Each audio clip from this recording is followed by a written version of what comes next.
It's my birthday. Happy birthday to me.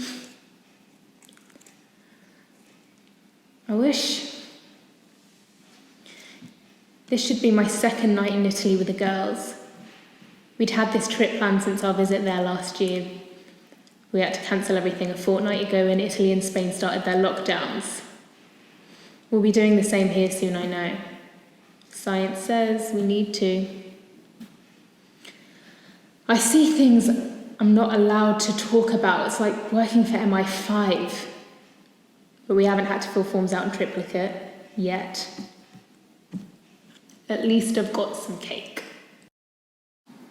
I don't know how much more of this I can tape. We had to put 5 more people on ventilators last night, but 2 of them refused treatment from me and another doctor because, at least the lab viruses don't discriminate. It's funny how every vacancy for a shift in ICU comes to my desk first nowadays.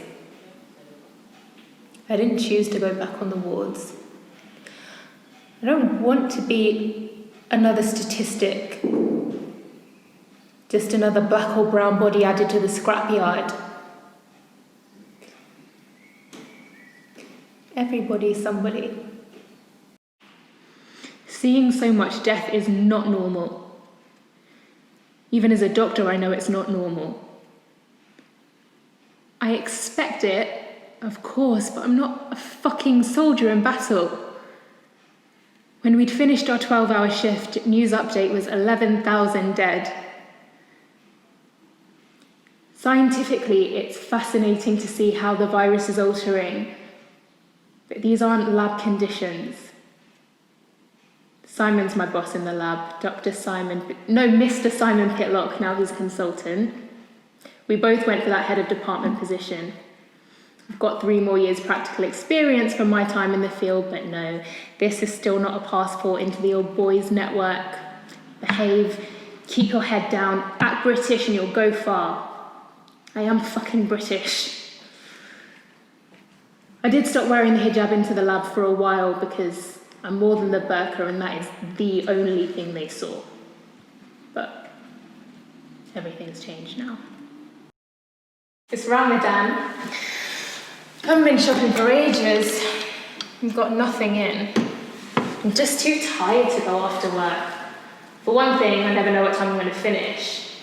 But the shops are all empty anyway now, aren't they? Apparently that's normal now.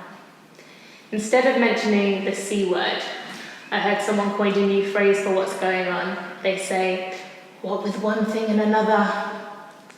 In the lab we sometimes call it the new plague. They call every day, my family, for medical advice and just to check on me. Give the social clubs a miss for a couple of weeks and don't go out unless you absolutely have to. That's all I can say to my mum. I introduced her to FaceTime as well, so we can still see each other. I must remind her to bring me some food off, actually. I miss her cooking. I miss her. Don't even know what I'm going to eat tomorrow. It's just as well I'm used to fasting. That helps with the long shifts and not being able to take off PPE. I'm exhausted though. Don't worry, it's nothing sinister. My voice is alright at the moment, but sometimes I feel so hoarse because it seems like I've been shouting all day, tightly masked up. It's no longer just Muslims or Asian students wearing facial coverings in public. These days it's like everybody's wearing a clinical burqa, hospital chic, accessorizing masks. What's yours? Burberry, Swarovski, Nike, don't judge me. What day is it? I'm losing it. What with one thing and another. Every day feels like Groundhog Day. Except for Thursdays when everybody claps for the carers. Even old Mary Reed from number 27's out there clapping, I hear. She called the police on me when I moved in 5 years ago. My young cousins were here helping me with my stuff. It was reported as suspicious activity. they were just bringing my boxes in. Since all this has been going on, they've been making masks and giving them out to the vulnerable in the community. I should get them to drop a pack off for her, actually, Mrs. Reed. I know she's there on her own, mostly. Over 1,000 dead in one day. Auntie Tahira is one of them. She spoiled me when I was young. Damn, the family can't even mourn together. Dad's broken, I'm scared. It's not even true, I'm actually terrified. After all, we're all the same in here, but I can't tell anyone at work how I feel. Their fear's different to mine. I do my best to read up about each patient that, might not make it. I wish I could be locked down safe at home. I wouldn't complain. I'm tired of being tired. Tired of everything. Long days, sleepless nights, deaths. So many fucking deaths, God. We're working like efficient cyborgs. Intubate, obs, turn, repeat. Everything's different now. 2020 sucks. I get attached to them, the patients, and the other members of staff. We're like a secret society in there. We're often the last people that they see. Their families aren't allowed in anymore. They can FaceTime or Zoom, but that's not there. June was one of my favourites before. She grabbed my hand and she said, "Dr. Areema, I just want to go back to Ireland. Will you make sure they send me back?" So now, at every bedside, I look into their eyes and smile. Windows to the soul and all that. That always reminds me of being set up with a friend of the family some years ago. Samir, his name was.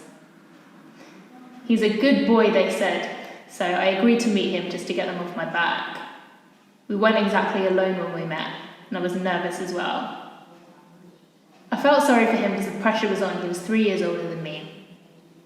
But his eyes, when he looked at me for the first time, they were flat like dead fish. I still shiver when I see him in the community. He wasn't very talkative either.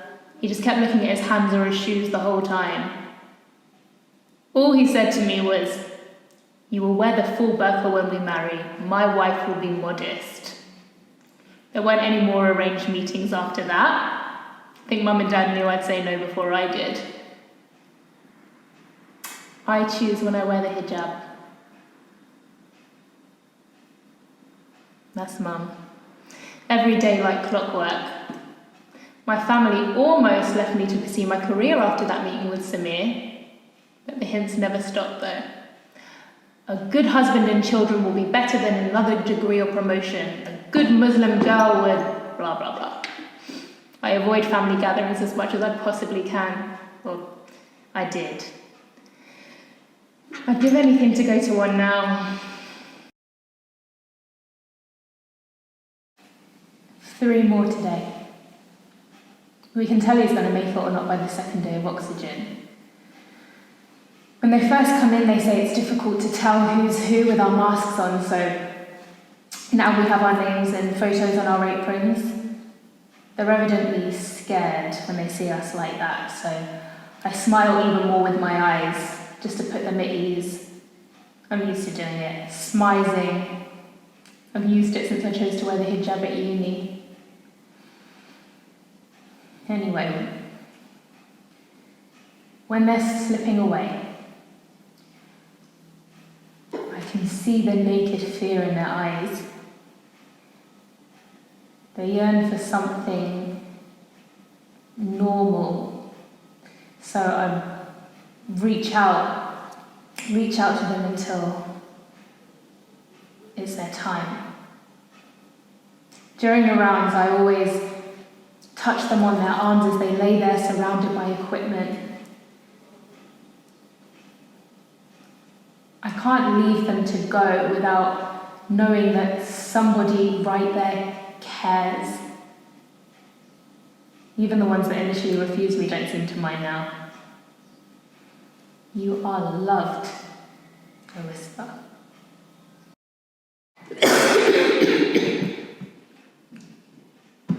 Who knew forced prolonged cheerfulness was so damn tiring?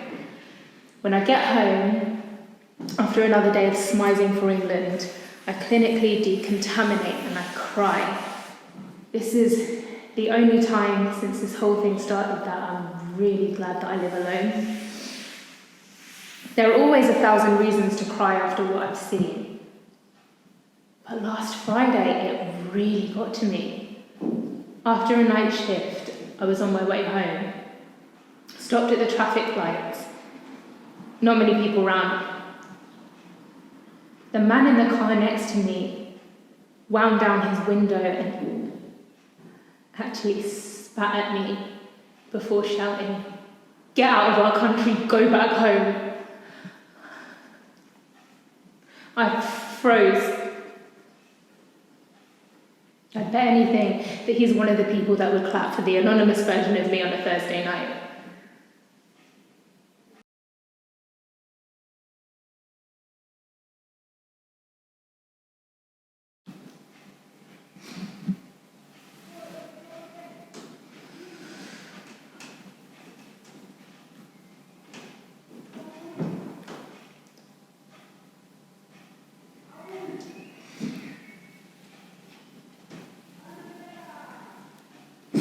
Hello, Mum. Hi. How are you? How's everybody? No, I'm too tired for a video tonight. I'm just going to bed. I miss having iftar with you all. But we're winning, Mum. Every day, new advances. Please tell the aunties. Yes, I'll see you soon, inshallah.